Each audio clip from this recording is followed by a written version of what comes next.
lagi dengan Denakit. Wah. Kawang. Rambutnya Kawang udah rapi belum nih? Udah rapi Nah, banget. bajunya Kawang udah rapi belum ya? Udah rapi, udah bagus. Sebab Kawang mau kasih yang terbaik buat Tuhan nih. Betul Kak Debbie juga nih Kawang mau kasih yang terbaik buat Tuhan. Yuk adik-adik, waktunya kita beribadah bersama-sama.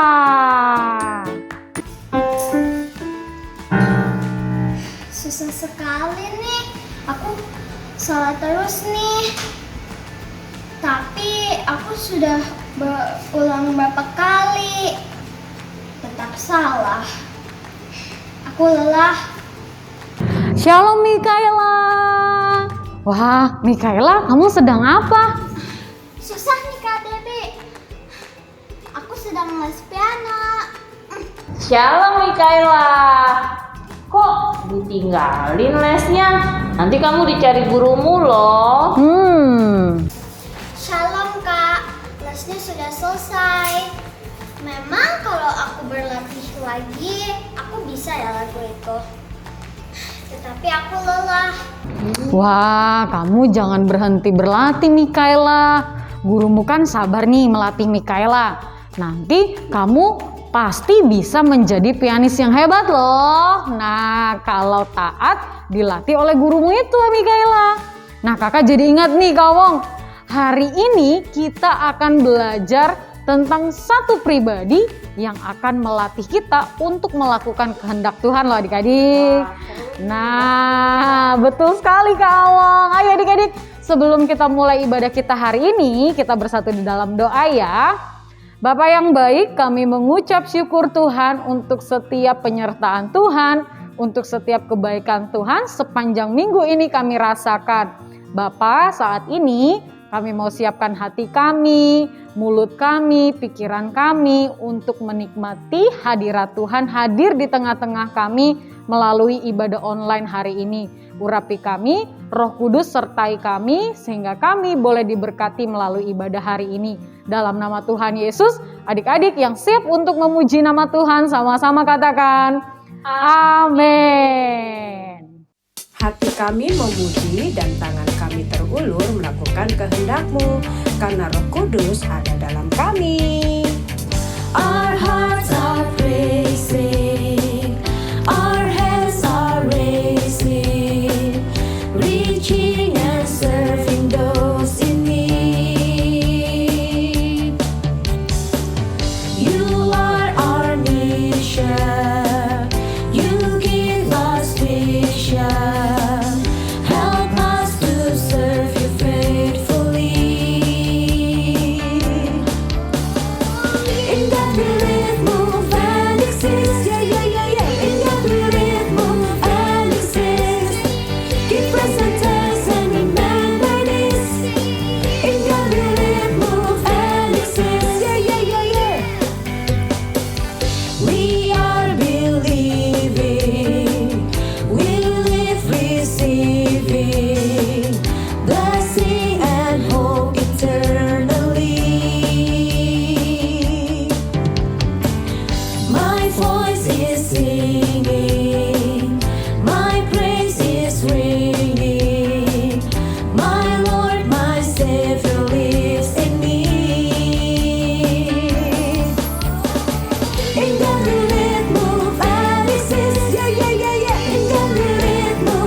Adik-adik yang dikasih oleh Tuhan, siapkan hatimu, telingamu, dan pikiranmu untuk siap mendengarkan firman Tuhan.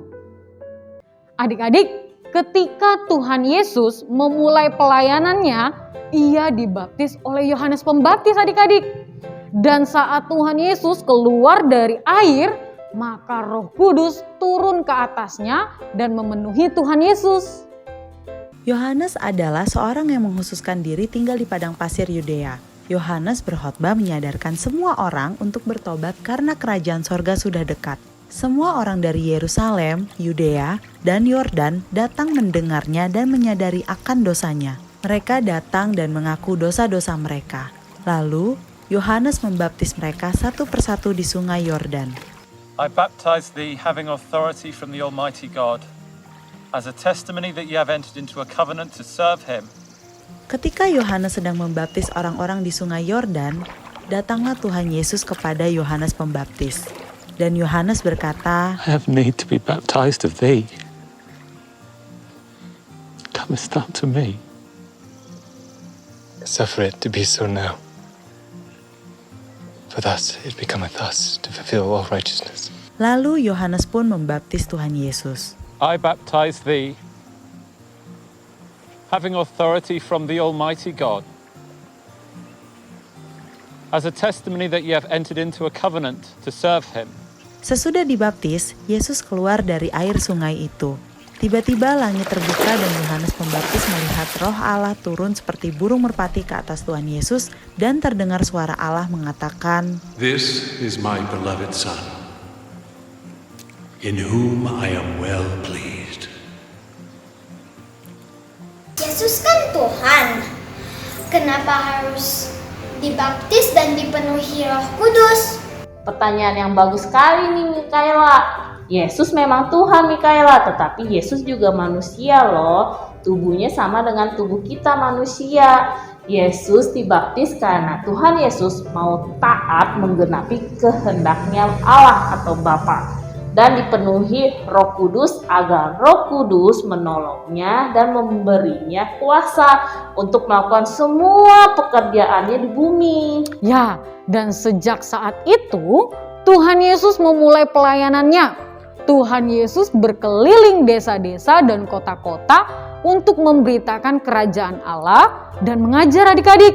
Banyak sekali orang datang kepada Tuhan Yesus untuk disembuhkan. Apakah orang-orang itu benar-benar sembuh, Kak? Jelas sekali mereka semua menerimanya. Bukan hanya kesembuhan nih Mikaela, tapi Tuhan Yesus juga banyak melakukan mukjizat lainnya, antara lain membangkitkan orang mati. Ajaib ya, Kak, yang dilakukan Tuhan Yesus.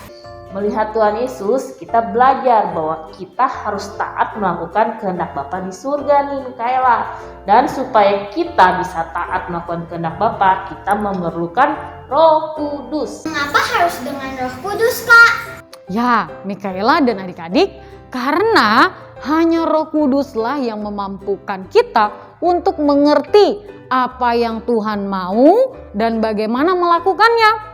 Serta Roh Kuduslah nih adik-adik yang memberikan kepada setiap kita kuasa sehingga apa yang tidak mungkin menjadi mungkin. Contoh nyata dari kuasa Roh Kudus seperti apa, Kak? Tuhan Yesus adalah contoh paling baik untuk kita melihat bagaimana Roh Kudus memberi kuasanya untuk melakukan berbagai mukjizat. Demikian juga ketika para muridnya yang juga melakukan berbagai mukjizat nih. Oh, jadi mukjizat para murid itu ada karena ada pribadi yang sama, yaitu Roh Kudus memberi kuasanya untuk melakukannya ya, Kak? Benar sekali Mikaela. Nah, sebelum Tuhan Yesus naik ke sorga, Tuhan Yesus sudah lebih dulu menjanjikan kepada kita seorang penolong yang akan selalu menyertai kita sampai selama-lamanya.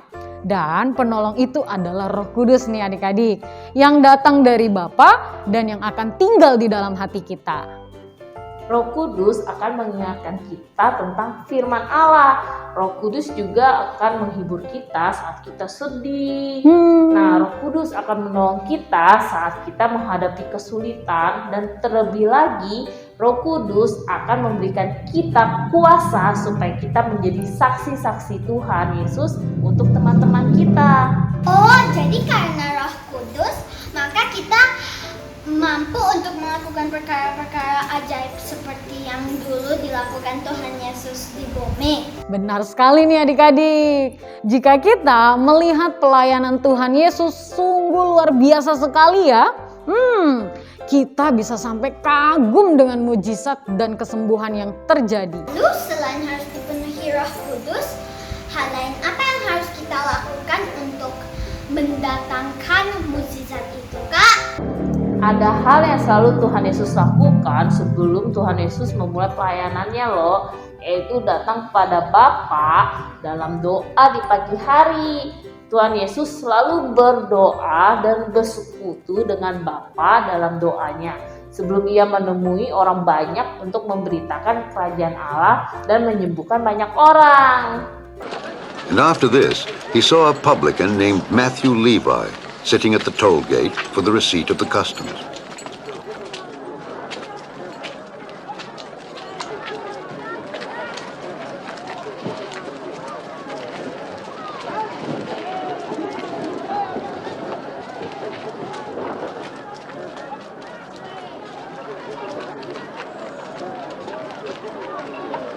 Follow me.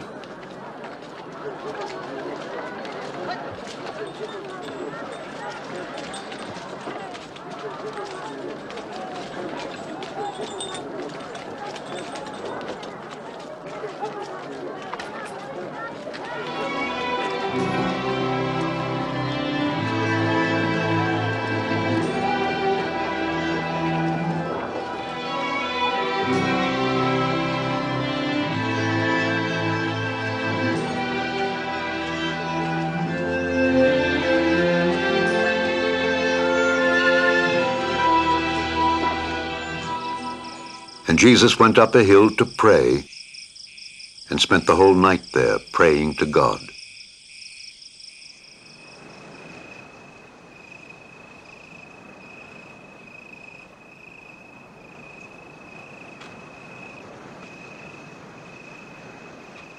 And when day came, he greeted the 12 of them whom he named apostles.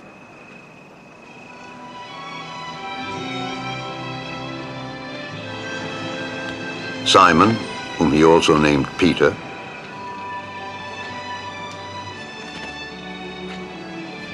and Andrew, his brother, James,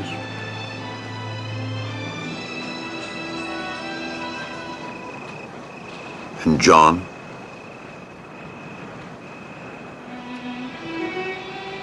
Philip, and Bartholomew, Matthew,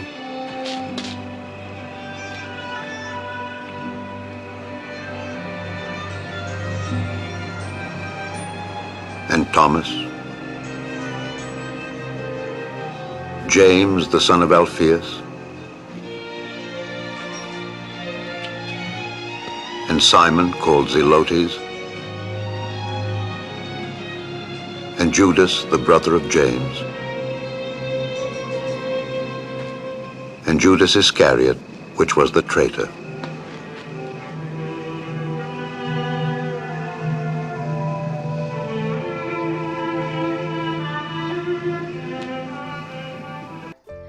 Ya, adik-adik, dengan berdoa, Tuhan Yesus dapat mengerti kehendak Bapa. Sehingga ia tahu harus kemana dan melakukan apa, karena Bapa melalui Roh Kudus yang menuntun Tuhan Yesus. Jadi Kak, dengan berdoa, Roh Kudus akan menuntun kita untuk mengerti dan memberikan kita kemampuan untuk melakukan kehendak Tuhan ya. Benar Mikaela, sebagai contohnya nih, misalnya ada teman kita yang berbuat salah nih dan berbuat tidak baik kepada kita. Nah, Roh Kudus akan mengingatkan firman untuk kita mengampuninya nih. Namun kadang tidak mudah ya, karena kita pasti teringat akan perbuatannya, kesel, marah. Bener banget Kawong. Maka Roh Kudus akan menghibur kita nih, sehingga kita bisa benar-benar mengampuni dan tetap berbuat baik kepada teman kita ini. Wah, Roh Kudus melindungi dan menjaga kita dari hal yang jahat dan yang tidak baik ya Kak. Ya adik-adik, Roh Kudus adalah sahabat kita yang Bapa berikan untuk menemani dan menuntun hidup kita. Nah, di dalam doa kita nih adik-adik, kita meminta agar Roh Kudus membimbing dan menuntun, bahkan memampukan kita untuk melakukan kehendak Bapa, sehingga di dalam hidup kita boleh mengandalkan Roh Kudus yang akan membawa kita menjadi seperti Tuhan Yesus. Adik-adik yang dikasih oleh Tuhan, kita sudah selesai mendengarkan firman Tuhan dan waktunya kita ayat hafalan. Ayat hafalan kita tertulis di dalam kitab Lukas 12 ayat 12. Lukas 12 ayat 12. Sebab pada saat itu juga Roh Kudus akan mengajar kamu apa yang harus kamu katakan. Nah, adik-adik, Kak Debbie dan Kak Awong punya pertanyaan untuk adik-adik yang ada di rumah. Yuk catat pertanyaannya ya. Pertanyaan yang pertama dari Kak Awong. Pertanyaan pertamanya gampang banget nih kalau adik-adik penyimak tadi ya. Siapa penolong yang dijanjikan oleh Bapak? Dan yang pertanyaan yang kedua, bagaimana caranya kita dapat hidup seperti Tuhan Yesus? Yuk adik-adik segera kirimkan setiap jawaban adik-adik ke IG DNA Kids dan WhatsApp grupnya DNA Kids ya adik-adik. Jangan sampai ketinggalan. Tadi kita sudah mendengarkan firman Tuhan nih adik-adik. Sekarang waktunya kita aktivitas. Nah, penasaran dengan aktivitas hari ini? Kira-kira bikin apa ya? Tadi udah siapin belum nih alat-alatnya? Kalau sudah, yuk kita mulai. Adik-adik, apa kabar? Kembali bertemu dengan Kak Ardian yang akan memimpin kalian beraktivitas hari ini. Seperti biasa, sebelum mulai, kita akan cek bahan-bahan yang sudah disiapkan oleh Papi Mami. Bahan kelas besar, pola burung merpati, kapas, manik-manik, gunting, pasang mata, flanel warna kuning, ukuran kecil saja, flanel warna putih, ukurannya kira-kira 20 x 40, lem tembak, benang wol, lem buhu. Bahan-bahannya kan sudah lengkap. Hari ini kita akan membuat kerajinan tangan. Kita akan membuat burung merpati. Pola burung merpatinya digunting seperti ini, nggak usah pas garis hitam ya, lebihkan sedikit aja. Pola ini nanti akan kita share di WA grup parent atau WA grup anak-anak cool. Lipat kain flanel jadi 2 bagian. Nah, jadi kita akan gunting langsung seperti ini. Oke, jadi yang diperlukan kain flanelnya cukup seperti ini ya. Kita pakai pulpen. Jadi kita nggak gunting langsung, kita kasih pen tanda aja. Nah, ini polanya. Oke, pastikan ekor burung dan sayap yang sebelah kiri itu berada paling ujung, karena itu kita nggak gunting putus. Oke, kita mulai gunting dari sebelah kanan. Langsung gunting dua kain flanel ya yang nempel tuh. Jadi double. Nah, kita putuskan langsung di sini. Karena gunting dari bawah kiri. Yang ini gunting di sininya saja. Jadi kita dapat kain flanel yang akan kita pakai seperti ini. Masukkan kain flanel kuning ke tengah-tengah burung merpatinya. Kasih tanda pakai pen, lalu kita gunting. Kita mau pasang di kiri dan kanan. Ya. Jadi kita gunting 2 buah paruh. Kita mau lem paruh burungnya, taruh. Adik-adik potong benang wol kira-kira 30 cm. Lalu kita taruh di atasnya sini ya. Jadi nanti kita mau ada menggantung ke atas kira-kira 12 cm. Dari sini ke sini 12 cm. Terus kita mau kasih lem tembak dari sini ke sini. Kita mau tutup semuanya, tapi sisain aja bagian depan ini untuk nanti kita masukin kapas ke dalamnya. Jangan lupa benang wallnya dilem mati dengan lem tembak ya. Kita bisa menggunakan lem lain, tapi keringnya tuh lama. Jadi makanya kita pakai lem tembak supaya keringnya cepat. Ingat bagian depan sini jangan dilem dulu ya. Lemnya terakhir yang bagian depan ini. Oke, kalau kita lem dulu bagian belakangnya nih. Rapikan jika masih ada bagian yang belum kena lem. Nah, ini dibolong. Kita sisakan bolong ini untuk masukin kapas. Ya, yang ini jangan dilem. Lemnya terakhir. Masukkan kapas yang sudah disiapkan melalui lubang yang ada di depan. Pelan-pelan masukinnya. Jangan sampai bekas lemnya lepas. Kalau sudah, kita mau tutup lagi menggunakan lem tembak untuk bagian depannya. Perhatikan lagi, jangan sampai ada yang terbuka. Jika ada yang lem yang lepas, kita rapikan lagi. Kita mau tempelkan mata, kasih lem tembak setitik aja di atas paruh. Olesi dengan lem uhu di sekeliling burung merpatinya. Tempelkan manik-manik ya adik-adik. Tempelkan sampai sekeliling. Bagian belakangnya ya, kalian hias juga dengan cara yang sama. Nah, jadinya seperti ini adik-adik. Nah, aktivitas kita sudah selesai adik-adik. Kalian bisa gantungkan burung merpatinya di kamar kalian. Bagus kan? Jangan lupa hasil karya kalian difotokan dan kirim ke nomor WhatsApp di bawah ini. Sekian aktivitas hari ini. Kita kembali bertemu minggu depan dengan aktivitas yang lainnya. Sampai jumpa. Papi Mami, ingatkan anak untuk selalu berdoa. Tanyakan kepada Tuhan, apakah Tuhan berkenan atas apa yang anak lakukan, dan biar Tuhan nyatakan kehendaknya kepada anak. Sampai bertemu minggu depan, Tuhan Yesus memberkati.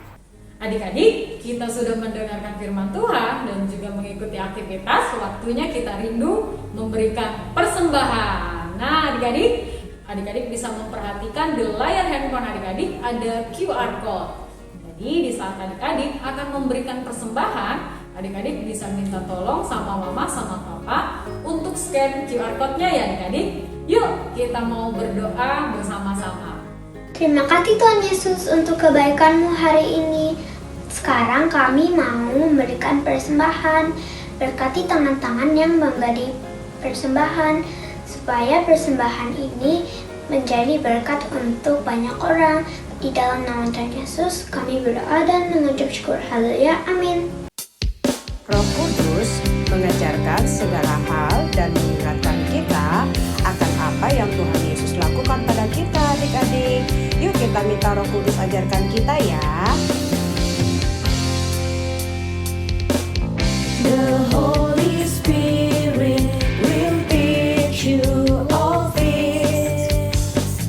The Holy Spirit will teach you all things and remind you of everything I have told you. John 14:26. The Holy Spirit will teach you all things.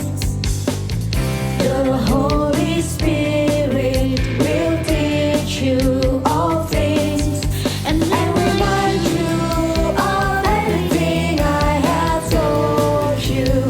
John 14:26.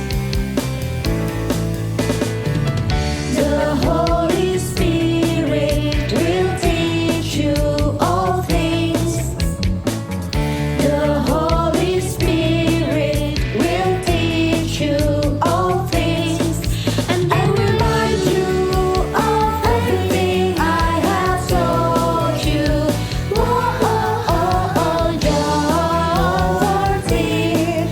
14:26. John 14:26. Teman-teman, mari kita berdoa. Tuhan Yesus, terima kasih atas berkat-Mu di sepanjang hari ini ya Tuhan. Kami mau berdoa buat Bapak Gembala Sidang kami, Bapak Pendeta Niko, beserta keempat wakilnya. Berkati juga keluarganya, berkati pelayanannya, berkati juga dimanapun beliau melayani ya Tuhan. Kami juga berdoa buat Bapak Gembala kami, Bapak Samuel Gunawan, berkatilah keluarga besarnya, berkatilah pelayanannya, dan berkatilah juga dimanapun beliau melayani ya Tuhan. Berkatilah juga Bapak Presiden kami, Bapak Joko Widodo dan wakilnya, Bapak Maruf Amin, supaya mereka bisa memimpin bangsa Indonesia dengan baik dan bijak ya Tuhan. Berkatilah juga bangsa negara kami, Indonesia, supaya dipulihkan dari virus corona ini ya Tuhan. Berkatilah teman-teman kami yang sedang sakit. Pulihkanlah mereka supaya mereka bisa beraktivitas seperti semula ya Tuhan. Terima kasih ya Tuhan, kita semua sudah mengucap syukur dan berterima kasih ya Tuhan. Haleluya, amin. Mari kita mengangkat kedua tangan kita. Terimalah berkat yang tercurah daripada Allah Bapa dalam cinta, kasih, dan sayangnya Tuhan kita, Tuhan Yesus Kristus, lewat persekutuan yang manis dengan Allah Roh Kudus, menyertai kita sekarang sampai selama-lamanya. Kita semua yang diberkati Tuhan dengan berlimpah-limpah, bersama dengan kakak, kita katakan amin. Wah, adik-adik, kita sudah selesai ibadah kita hari ini. Adik-adik, siapa kira-kira penolong di dalam kehidupan kita? Hair dryer. Bukan kaung, masa dryer lagi. Yang pastinya penolong di dalam kehidupan kita adalah Roh Kudus. Sampai berjumpa adik-adik minggu depan. Happy Sunday. God bless you.